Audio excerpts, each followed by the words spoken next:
സൂറത്തുൽ ജിന്നിലെ ആയത്തിലൂടെ അള്ളാഹ് എന്താ പഠിപ്പിച്ചത്? അള്ളാഹു പഠിപ്പിച്ചു ഇവര് ഹയ്യാണ് അല്ലേ? ജീവിച്ചിരിക്കുന്നവരോടല്ലേ തേടിയത്? അവിടെ ഉള്ളവരോടല്ലേ തേടിയത്? ഞങ്ങളെ ഉപദ്രവിക്കരുത് എന്നാ പറഞ്ഞത്. ഉപദ്രവിക്കാതിരിക്കുക എന്നത് അവരുടെ കഴിവിൽപ്പെട്ടതല്ലേ? ഇത് നമ്മൾ പറഞ്ഞപ്പോ ഈ ആളുകൾ പറഞ്ഞു, ഇതാ ഇവര് ആയത്ത് ദുർവ്യാഖ്യാനിച്ചിരിക്കുന്നു. ഹയ്യായ ഹാലിറായ ഖാദിറായ ജിന്നിനോടാണ് തേടിയത് എന്നത് ദുർവ്യാഖ്യാനമാണ്. മുമ്പേ പറഞ്ഞു. എന്നിട്ടിത് ദുർവ്യാഖ്യാനമാണ് എന്നതിന് ത്വബരിയിൽ നിന്ന് അദ്ദേഹം നൽകിയ തഫ്സീറിന്റെ ഒരു ഭാഗം ഈ ആളുകൾ എടുത്തു ധരിച്ചു. ഇത് ദുർവ്യാഖ്യാനാണ് എന്ന് പറഞ്ഞു, വെല്ലുവിളിച്ചു. ഞാനത് പിന്നീട് പറയാം. ഈ തഫ്സീറിൽ നിന്ന് ഇവരൊരു ഭാഗം എടുത്തു ധരിച്ചു. എന്താ ത്വബരി തന്റെ തഫ്സീറിൽ പറയുന്നത്? ത്വബരി തന്റെ തഫ്സീറിൽ പറയുന്ന കാര്യം അദ്ദേഹം എടുത്തു പറയാൻ, കാനു ഇദാ നസലുൽ വാദി, അവരൊരു താഴ്വരയിലെത്തിയാൽ കാലു അവര് പറയും, നഊദു ബിസയ്യിദി ഹാദൽ വാദി, ഈ താഴ്വരയുടെ നേതാവിനോട് ഞങ്ങളിതാ അഭയം തേടുന്നു, മിൻ ശർരി മാ ഫീഹി, അവരുടെ ഉപദ്രവത്തിൽ നിന്ന്, അതിൽ നിന്ന്, ആ താഴ്വരയിൽ നിന്ന് ഉണ്ടാവുന്ന ഉപദ്രവത്തിൽ നിന്ന് ഞങ്ങളിതാ രക്ഷ തേടുന്നു. ഫതഖൂലുൽ ജിന്നു, അപ്പൊ ജിന്നുകൾ പറയും, മാ നംലികു ലക്കും വലാ ലി അൻഫുസിനാ ദർറൻ വലാ നഫ്ആ, ഞങ്ങൾക്ക് ഒരു ഉപകാരവും ഒരു ഉപദ്രവവും ചെയ്യാൻ ഈ ജിന്നുകൾക്ക് ഞങ്ങൾക്ക് കഴിയില്ല എന്ന് ഈ ജിന്നുകൾ പറയും എന്ന് ഈ ഭാഗം ഉദ്ധരിച്ചിട്ട് പറഞ്ഞു. അപ്പോ ഖാദിറല്ല, ഈ ജിന്നുകൾക്ക് ഒരു കഴിവുമില്ല എന്ന് ത്വബരി പറഞ്ഞതിൽ നിന്ന് മനസ്സിലായില്ലേ എന്നായിരുന്നു ഇവരുടെ ചോദ്യം. അപ്പൊ നമ്മൾ ചോദിച്ചു, അല്ല കൂട്ടരെ, നിങ്ങളെ വാദം എന്താ? നിങ്ങളെ വാദം ജിന്നിനോട് അതിന്റെ കഴിവിൽപ്പെട്ടത് ചോദിച്ചാൽ ശിർക്കാവൂലെന്നല്ലേ? അതിന്റെ കഴിവിൽപ്പെട്ടത് ചോദിച്ചാൽ ശിർക്കാവില്ല എന്നല്ലേ PN അബ്ദുൽ ലത്തീഫ് മൗലവി കത്തെഴുതി കൊടുത്തത്? ഹയ്യായ ജിന്നിനോട്, ഹാലിറായ ജിന്നിനോട്, ഖാദിറായ ജിന്നിനോട് അതിന്റെ കഴിവിൽപ്പെട്ടത് തേടിയാൽ ശിർക്കാവുകയില്ല, അത് വസീലത്ത് ശിർക്കാവുള്ളൂ എന്നല്ലേ PN അബ്ദുൽ ലത്തീഫ് മൗലവിയുടെ വാദം? അതല്ലേ കഴിഞ്ഞ ആഗസ്റ്റ് മാസം കത്തെഴുതി കൊടുത്തത് എന്ന് നമ്മൾ ചോദിച്ചു. അപ്പോ ഇവിടെ ഈ തഫ്സീർ വായിച്ചിട്ട് നിങ്ങൾ എന്താ പറയുന്നത്? ജിന്നിനൊരു കഴിവുമില്ല. അപ്പൊ നിങ്ങളെ വാദത്തിന്റെ അവസ്ഥ എന്ത് എന്ന് നമ്മൾ ചോദിച്ചപ്പോ, ഇന്നലെ കഴിഞ്ഞ ദിവസം നടന്ന 24-ാം തീയതി നടന്ന പ്രൂഫ് പോയിന്റിൽ ഞാൻ ചോദിച്ച ആ ചോദ്യം എടുത്തിട്ടുകൊണ്ട് ഇവരുടെ കൂട്ടത്തിലെ ഒരു മൗലവി പറയുന്ന മറുപടി ഒന്ന് കേട്ടു നോക്കൂ നിങ്ങൾ. നമുക്ക് ആദ്യം ആ ഒരു ക്ലിപ്പ് ഒന്ന് കാണാം. ഞാൻ ഇതിലെ ഒരൊറ്റ പൊള്ളത്തരം പറയട്ടെ. എന്താ പറഞ്ഞത്? ഒരു തഫ്സീർ വായിച്ചിട്ട് പറയാണ്, ഇതാ ഈ തഫ്സീറിൽ ഇമാം ത്വബരി പറഞ്ഞിട്ടുണ്ട്, ജിന്നുകളോട് ഇവര് രക്ഷ തേടുമ്പോ ജിന്നുകൾ പറയും, ഞങ്ങൾക്ക് ഒരു കഴിവുമില്ല, അതുകൊണ്ട് ഞങ്ങളോട് തേടിയിട്ട് കാര്യമില്ല. അപ്പൊ PN അബ്ദുൽ ലത്തീഫ് മൗലവി കത്ത് കൊടുത്തത് എന്താ? ജിന്നുകളുടെ കഴിവിൽ പെട്ടിയത് തേടിയാ ശിർക്കാവൂല. ഇവിടെ പറയുന്നത് എന്താ? ജിന്നേക്ക് ഒരു കഴിവുമില്ല, അപ്പൊ പിന്നെ എന്ത് തേടിയാലും ശിർക്കായില്ലേ? നോക്കൂ, നിങ്ങൾ ഒരു സംഘടന ഉണ്ടാക്കിയത് എന്ത് പറഞ്ഞിട്ടാ? വിസ്ഡം എന്ന് പറയുന്ന സംഘടന ഉണ്ടാക്കിയത് തന്നെ ജിന്നിനോട് അതിന്റെ കഴിവിൽപ്പെട്ടത് തേടിയാൽ ശിർക്കല്ല എന്ന് പറഞ്ഞുകൊണ്ടാണ്. സംസാരത്തിന് 30 സെക്കൻഡിൽ തന്നെ കുറെ കളർ അദ്ദേഹം പറയുന്നത്. ഇപ്പൊ ജിന്നിനൊരു കഴിവുമില്ല എന്ന് ത്വബരി പറയുന്നു, കഴിവുണ്ട് എന്ന് നമ്മൾ പറയുന്നു. ഇത് അടിസ്ഥാന വിഷയം എന്നാണ്. എന്താണ് മനസ്സിലാക്കുക? അവരെ അദ്ദേഹത്തെ എതിർത്തത് കൊണ്ട് തന്നെ വിശദീകരണം തന്നെ കൊടുക്കാനുള്ളത്. ഇവിടെ നമ്മൾ മനസ്സിലാക്കേണ്ടത്, ഈയിടെയായി ബഹുമാന്യനായ നമ്മുടെ ഹനീഫ് കായക്കുടി എന്തെന്നറിയില്ല, സമൂഹത്തെ തെറ്റിദ്ധരിപ്പിക്കാൻ നിങ്ങൾക്കോ ഞങ്ങൾക്ക് യാതൊരു ഉപകാരമോ കൊടുത്തതെന്താ? വിസ്ഡം എന്ന് പറയുന്ന ജിന്നിനൊരു കഴിവുമില്ല എന്ന് ത്വബരി പറയുന്നു, കഴിവുണ്ട് എന്ന് നമ്മൾ പറയുന്നു. ഇത് അടിസ്ഥാന വിഷയം എന്നാണ്. എന്താണ് മനസ്സിലാക്കുക? അവരെ അദ്ദേഹത്തെ എതിർത്തത് കൊണ്ട് തന്നെ വിശദീകരണം തന്നെ കൊടുക്കാനുള്ളത്. ഇവിടെ നമ്മൾ മനസ്സിലാക്കേണ്ടത്, ഈയിടെയായി ബഹുമാന്യനായ നമ്മുടെ ഹനീഫ് കായക്കുടി എന്തെന്നറിയില്ല, സമൂഹത്തെ തെറ്റിദ്ധരിപ്പിക്കാൻ മനഃപൂർവ്വം പരിശ്രമങ്ങൾ നടത്തിക്കൊണ്ടിരിക്കുന്ന ഒരു ഭാഗമാണ്. ഞാൻ മനഃപൂർവ്വം തെറ്റിദ്ധരിപ്പിക്കാൻ നടത്തുന്ന ശ്രമമല്ല, മറിച്ച് ഇക്കാലം വരെ നമ്മളിത് പറയുമ്പോഴൊക്കെ ഇവര് സാധാരണക്കാരോട് പറഞ്ഞത് എന്താ? അങ്ങനെ ആർക്കാ വാദം? ജിന്നിനോട് തേടിയാൽ ശിർക്കാൻ തന്നെയല്ലേ ഞങ്ങളെയൊക്കെ വാദം? ജിന്നിനോട് തേടിയാൽ ശിർക്കല്ലെന്ന് ആരാ പറയുന്നത്? ജിന്നെ രക്ഷിക്കണേ എന്ന് പ്രാർത്ഥിച്ചാൽ ശിർക്കാണ് എന്ന് ഹുസൈൻ സലഫിന്റെ പ്രസംഗത്തിന്റെ ഭാഗം ഇടും.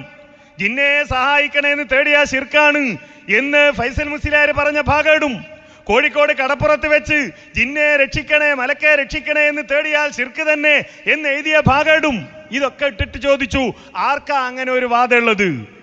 ഒളിച്ചിരുന്നു കുറെ കാലം, പക്ഷേ അവസാനം പുറത്തു ചാടി. കഴിഞ്ഞ ഓഗസ്റ്റ് മാസത്തിന് ശേഷമാണ് ഇവരൊന്നുകൂടി പുറത്തു ചാടേണ്ടി വന്നത്.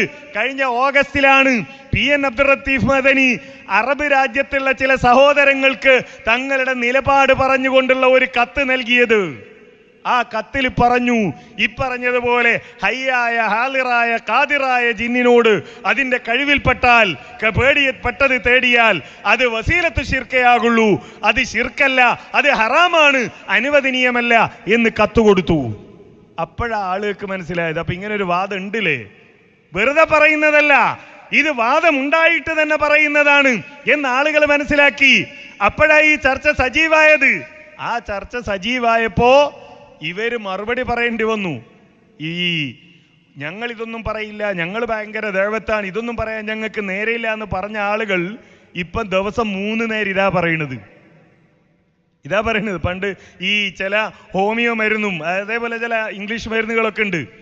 ആദ്യത്തെ 2 ദിവസം 2 നേരം കഴിക്കുക, പിന്നെ ഒരാഴ്ച കഴിഞ്ഞാൽ 1 നേരം കഴിക്കുക എന്നൊക്കെ പറഞ്ഞു കൊടുക്കണ മാതിരി ഇത് ആ മാസത്തിൽ ഒരിക്കലൊക്കെ ഇത് ജിന്നി വിഷയം പറഞ്ഞിരുന്ന ആളുകൾ ഇപ്പോ സ്ഥിരമായതാണ്. ഇതില്ലാത്ത ഒരു പ്രൂഫ് പോയിന്റും ഇല്ല. കാരണം ന്യായീകരിച്ച് വശം കെട്ടിരിക്കുന്നു. ആളുകളുടെ ചോദ്യത്തിന് മുന്നിൽ മറുപടി പറയാൻ സാധിക്കാതെ നാണം കെട്ടുകൊണ്ടിരിക്കുന്നു. നേരത്തെ ഇവിടെ സൂചിപ്പിച്ചതുപോലെ സ്വന്തം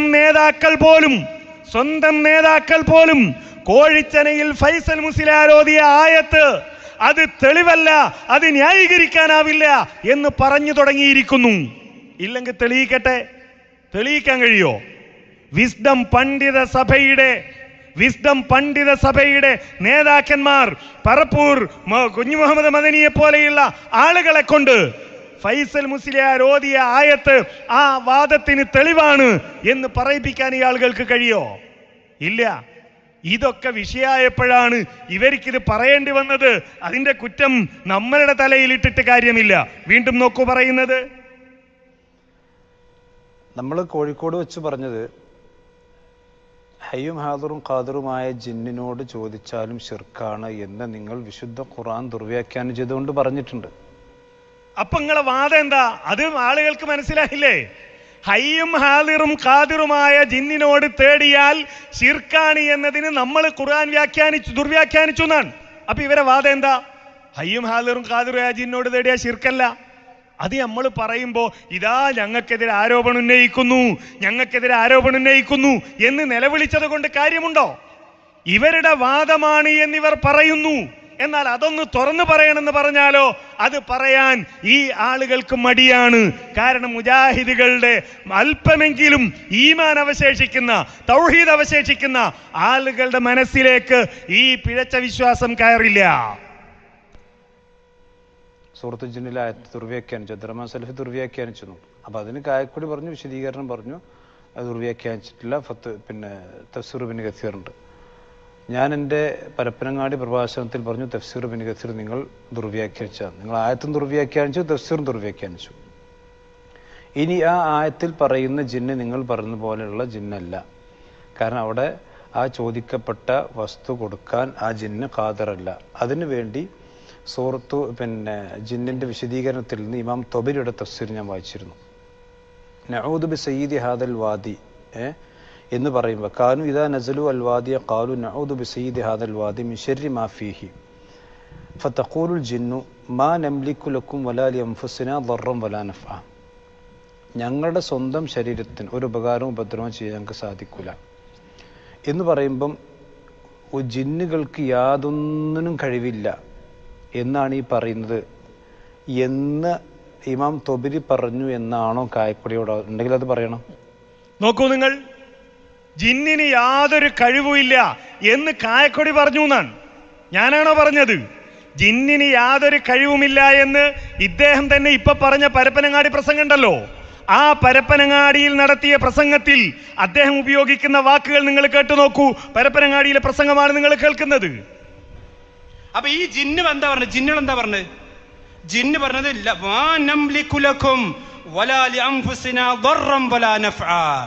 ഞങ്ങളുടെ സ്വന്തത്തിനോ നിങ്ങൾക്കോ ഞങ്ങൾക്ക് യാതൊരു ഉപകാരമോ ഉപദ്രവമോ വരുത്താൻ ഞങ്ങൾക്കു തന്നെ സാധിക്കുകയില്ല. ഞങ്ങളുടെ സ്വന്തത്തിനോ നിങ്ങൾക്കോ ഞങ്ങൾക്ക് യാതൊരു ഉപകാരമോ ഉപദ്രവമോ വരുത്താൻ ഞങ്ങൾക്കു തന്നെ സാധിക്കുകയില്ല. യാതൊരു ഉപകാരമോ ഉപദ്രവമോ വരുത്താൻ ഞങ്ങൾക്ക് തന്നെ സാധിക്കുകയില്ല എന്ന് ജിന്നുകൾ പറഞ്ഞു. ആരാ പറഞ്ഞത്? കായക്കൊടിയാണോ? അനസ് മൗലവിയാണോ? KNM ആണോ? ജമിയത്തുൽ ഉലമയാണോ? അല്ല. പരപ്പനങ്ങാടിയിലെ വേദിയിൽ ഇത് പറഞ്ഞത്, ഈ തഫ്സീർ വായിച്ചുകൊണ്ട് പറഞ്ഞത് അബ്ദുൽ മലിക് സലഫിയാണ്. നിങ്ങൾ കേട്ടല്ലോ, അദ്ദേഹമാണ് പറയുന്നത് യാതൊരു കഴിവുമില്ല. അപ്പോഴാണ് നമ്മൾ ചോദിച്ചത്, യാതൊരു കഴിവില്ലാത്ത ജിന്നിനോട് പിന്നെ കഴിവിൽപ്പെട്ടത് തേടിയാ ശിർക്കാവൂല എന്ന് പറയുന്നത് എങ്ങനെ? യാതൊരു കഴിവുമില്ലാത്ത ജിന്നിനോട് കഴിവിൽപ്പെട്ടത് തേടിയാൽ ശിർക്കാവില്ല എന്ന് പറയുന്നത് എങ്ങനെ? എന്നിട്ട് ഈ യാതൊരു കഴിവുമില്ല എന്ന് നമ്മൾ പറഞ്ഞു എന്നാണ് പറയുന്നത്. കേട്ടു നോക്കൂ നിങ്ങൾ ഒന്നുകൂടി ബാക്കി പറയുന്നത്. കായക്കൊടി ആളുകൾ തെറ്റിദ്ധരിപ്പിക്കുകയാണ്. അതായത് ഈ വായിച്ച വാദം, ഈ വാചകം തൊബരിയിൽ ഉണ്ടോ? അല്ലേ? ഉണ്ട്. ഉണ്ടെങ്കിൽ കായക്കൊടി പറയുന്നത് പോലെ ജിന്നുകൾക്ക് ഒരു കഴിവുമില്ല. കായക്കൊടിയാണോ ജിന്നുകൾക്ക് ഒരു കഴിവില്ല എന്ന് പറഞ്ഞത്? യാതൊരു കഴിവുമില്ല എന്ന് ഈ തഫ്സീർ വായിച്ചിട്ട് പറഞ്ഞത് ഇദ്ദേഹമല്ലേ? പിന്നെ എന്തിനാ കായക്കൊടിയുടെ പേരിൽ പച്ചക്കളവ് പറയുന്നത്? ഇദ്ദേഹം നാവെടുത്താൽ അദ്ദേഹത്തിന്റെ ഏത് ദുർവ്യാഖ്യാനത്തെയും ന്യായീകരിക്കാൻ അദ്ദേഹം പറയാറുള്ള ഒരു വാചകം പച്ച നുണയാണെന്നാണ്. പച്ച നുണയാണെന്ന് പറയും. ഇവിടെ പച്ച നുണ പറയുന്നതാരാ? ഞാനാണോ പറഞ്ഞത് യാതൊരു കഴിവുമില്ല എന്ന്? പരപ്പനങ്ങാടിയിൽ നമ്മൾക്ക് മറുപടി പറയുമ്പോഴാ പറഞ്ഞത്. നമ്മളെ നാട്ടിൽ സാധാരണ പറയാറുണ്ട്, ഇവിടെ എന്താണ് അതിന് പറയാന്ന് എനിക്കറിയില്ല, ഈ തെങ്ങിന്റെ മടലുണ്ടല്ലോ, ഓല തെങ്ങിൽ പറ്റിപ്പിടിക്കുന്ന ആ ഭാഗം, അതെടുത്ത് ആ ഓലയുള്ള ഭാഗം മുറിച്ചു മാറ്റിയാൽ കിട്ടുന്ന വിറകൊക്കെ ഉപയോഗിക്കുന്ന ഭാഗം ഞങ്ങളുടെ നാട്ടിൽ മടൽ എന്നാണ് പറയുക. അതിന് ഏതാണ്ട് ഒരു ആർച്ച് ഷേപ്പാണല്ലോ. അത് നേരെ വെച്ചിട്ട് അതിന്റെ ഒരറ്റത്ത് ചവിട്ടിയാൽ മറ്റേ അറ്റം പൊങ്ങി നിൽക്കും, ഇപ്പുറത്തട്ട ചവിട്ടിയാൽ മറ്റേ അറ്റം പൊങ്ങി നിൽക്കും. സാധാരണ ഇങ്ങനെ പറയുന്ന ആളുകളെ നമ്മൾ പറയും ഈ മടലിന്റെ മുകളിൽ ചവിട്ടിയ മാതിരി എന്ന് പറയാറുണ്ട്. ഇതാണ് ജിന്നുവാദത്തിന്റെ അവസ്ഥ. ഒരു വാദം ചവിട്ടിയാൽ ഇപ്പുറത്ത് പൊങ്ങും, ഇപ്പുറത്ത് താഴ്ത്താൻ ശ്രമിക്കുമ്പോൾ അപ്പുറത്ത് പൊങ്ങും. ജിന്നിന് ഒരു കഴിവുമില്ല എന്ന് പറയേണ്ടി വരും ഇവർക്ക്. പക്ഷേ അത് പറഞ്ഞാൽ നേരത്തെ പറഞ്ഞ വാദം പൊളിയും. എന്നിട്ട് വീണ്ടും പറയുന്നത് നോക്കൂ എന്നാണ് തഫ്സീർ തൊബരി പറയുന്നത്. ഞങ്ങളുടെ സ്വന്തത്തിനോ നിങ്ങൾക്കോ ഞങ്ങൾക്ക് യാതൊരു ഉപകാരമോ ഉപദ്രവമോ വരുത്താൻ ഞങ്ങൾക്കു തന്നെ സാധിക്കുകയില്ല. അതല്ല, ഈ ചോദിക്കപ്പെട്ട അവർ ശരണം ചോദിക്കുന്ന വിഷയത്തിലുള്ള കഴിവില്ല എന്നാണ് പറയുന്നത്. അത് ആളുകൾക്ക് പറഞ്ഞു കൊടുക്കണം. യഥാർത്ഥത്തിൽ ഇവിടെ ഇപ്പൊ ഞാനൊരു ചെറിയ ഉദാഹരണം പറയാം. ഇപ്പൊ ആ ഉദാഹരണമാണ് ഗംഭീരം. നമ്മൾ സാധാരണ ആളുകൾക്ക് കാര്യം മനസ്സിലാകാനാണല്ലോ ഉദാഹരണം പറയുക. ആ ഉദാഹരണങ്ങളൊന്ന് കേട്ടു നോക്കൂ. കൂടി പിന്നെ അനസ് മൗലവിയോട് ചോദിക്കണം, അനസജിന്റെ പാപങ്ങളൊന്ന് പുറത്തരണം, എനിക്ക് റഹ്മത്ത് ചെയ്യണം. അപ്പൊ അനസ് പറയണം, അനസ് മൗലവി പറയണം, എനിക്കതിന് കഴിവില്ല കേട്ടോ. എന്താ പറഞ്ഞ അനസ് മൗലവി? എനിക്കതിന് കഴിവില്ല, എനിക്ക് ഒരു കഴിവില്ല എന്നല്ല, എനിക്ക് യാതൊരു കഴിവില്ല എന്നല്ല. അനസ് മൗലവി പറഞ്ഞ മറുപടി എന്താ? എനിക്ക് അതിന് കഴിവില്ല. ജിന്ന് പറഞ്ഞ മറുപടിയായിട്ട് ഈ മൗലവി പറഞ്ഞതോ ജിന്നിന് യാതൊരു കഴിവുമില്ല. എങ്ങനെ ഈ ഉദാഹരണം അതും നമ്മൾ പൊരുത്തപ്പെടല്?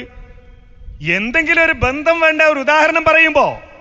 ഞാൻ അനസ് മൗലവിയോട് പറയുന്നു എന്റെ പാപം പൊറുക്കണേ, ഇത് നമ്മളൊന്ന് അപമാനിക്കാൻ വേണ്ടി പറയാൻ, നമ്മളെ തൗഹീദ് ശരിയല്ല എന്ന് പറയാൻ വേണ്ടി പറയാൻ. അപ്പൊ അനസ് മൗലവി പറയുന്നു എനിക്ക് അതിന് കഴിവില്ല. അതിന് കഴിവില്ല എന്ന് പറഞ്ഞാൽ അതിന് കഴിവില്ല, വേറൊരു കഴിവില്ല എന്നാണോ? അല്ല, ഇവിടെ പറഞ്ഞതോ യാതൊരു കഴിവുമില്ല. ഈ ഉദാഹരണം പറഞ്ഞിട്ടാണ് ഈ വാദം സ്ഥാപിക്കാൻ ശ്രമിക്കുന്നത്. പഠിച്ചവനോട് ചോദിച്ചോ. അപ്പൊ കായക്കൊടിന്റെ വാദം അതിപ്പോ പറയുമ്പോ എന്താ, അനസ് മുസ്ലിയാർക്ക് ഒരു കഴിവില്ല. അനസ് മുസ്ലിയാർക്ക് ഒരു കഴിവില്ല എന്ന് പറയോ? ഇല്ല. കാരണം അനസ് മുസ്ലിയാർ എന്താ പറഞ്ഞത്? അനസ് മൗലവി പറഞ്ഞത് എനിക്ക് ഒരു കഴിവില്ല എന്നല്ല, പിന്നെയോ എനിക്ക് അതിന് കഴിവില്ല എന്നാണ്. ആ എനിക്ക് അതിന് കഴിവില്ല എന്നതിലെ മുജാഹിദുകൾ നിൽക്കുള്ളൂ. ഇവിടെ പറഞ്ഞതോ യാതൊരു കഴിവും ജിന്നിനില്ല.